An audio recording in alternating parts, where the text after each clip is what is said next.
आप रोहन के साथ काम कर सकती हैं। You can start your work now. ये सुनकर नव्या को थोड़ी हैरानी हुई। उसे उम्मीद नहीं थी कि मिस्टर बंसल इतनी जल्दी मान जाएंगे।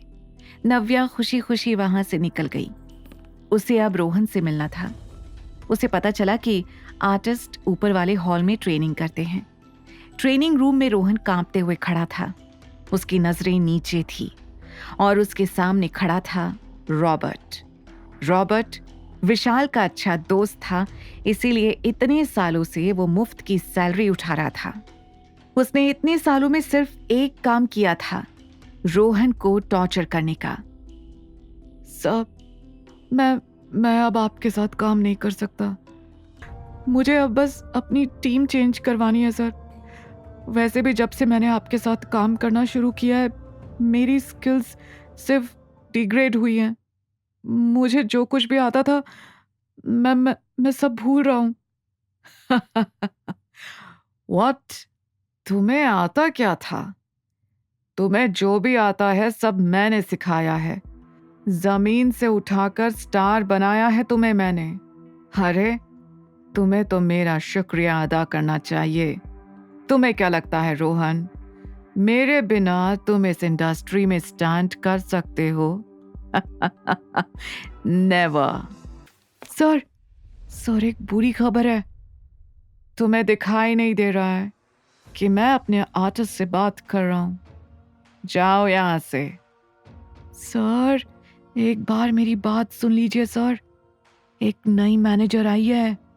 बॉस का ऑर्डर है कि अब रोहन सर उनके साथ काम करेंगे, आपके नहीं। असिस्टेंट ने डर के कारण एक ही सांस में सब कुछ कह दिया। ये सुनकर रॉबर्ट का दिमाग घूम गया। क्या कहा? रोहन किसी और के साथ काम करेगा? होश में तो हो? क्या बोले जा रहे हो तुम? रॉबर्ट ने चिल्लाते हुए पूछा।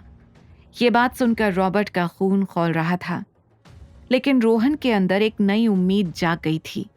उसे लग रहा था जैसे किस्मत ने उसे सामने से मौका दिया है। कौन है वो नई मैनेजर? रोहन ने झट से पूछा।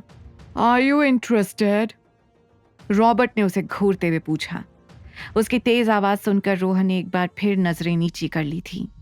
असिस्टेंट समझ गया था कि वहां का माहौल थोड़ा गर्म हो चुका है, इसलिए वो अपनी जान बचाते हुए वहां से निकल गया। रोहन नहीं जानता था कि नई मैनेजर कैसी है, लेकिन इस बात से उसे फर्क नहीं पड़ रहा था। उसे बस रॉबर्ट से पीछा छुड़ाना था। तुम शायद भूल रहे हो कि तुम्हारी बहन के पास ज्यादा वक्त नहीं बचा है। कितने?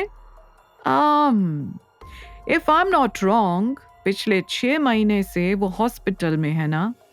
तुम्हें याद है उसके हॉस्पिटल का बिल कौन पे कर रहा है? रॉबर्ट की इस बात ने रोहन को शर्मसार कर दिया था। रॉबर्ट रोहन को मंथली सैलरी देने की बजाय उसके खर्चे उठाता था, ताकि रोहन जिंदगी भर उसके एहसानों तले दबा रहे। क्या बोला था डॉक्टर ने? ज्यादा से ज्यादा 1 साल, और इतना ही टाइम है ना तुम्हारी बहन के पास। तुम जानते हो ना, अगर उसका ट्रीटमेंट नहीं हुआ तो वो बचेगी नहीं। पता है ना कितने लाख लगेंगे तुम्हारी बहन रिया के इलाज में? रिया के बारे में सोचते ही रोहन की आंखों से आंसू बहने शुरू हो गए थे। तुम्हें क्या लगता है तुम नई मैनेजर के पास जाओगे तो वो तुम्हारी बहन की हालत, तुम्हारी फाइनेंशियल हालत समझेगी? कभी नहीं। सिर्फ रॉबर्ट ही है जो तुम्हारी मदद कर सकता है।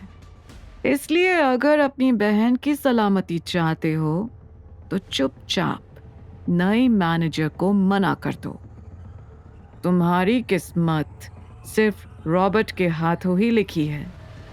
इसलिए मेरी बात मान लो और जो मैं कह रहा हूं उसके लिए तैयार हो जाओ।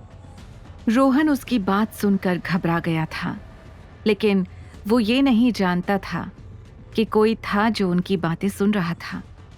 नव्या ने बाहर खड़े होकर रॉबर्ट की सारी बातें सुन ली थी।